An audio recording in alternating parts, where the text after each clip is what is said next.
Hello, this is my first video of YouTube.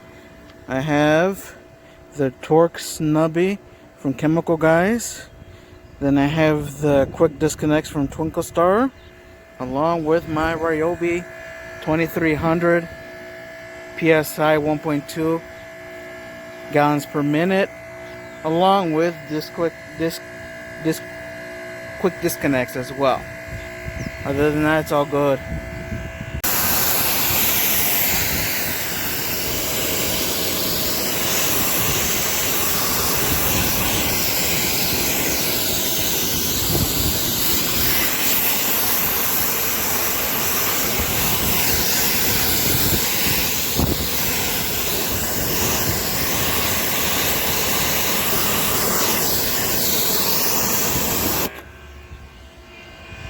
And I have a new foam cannon, a Takavu from eBay.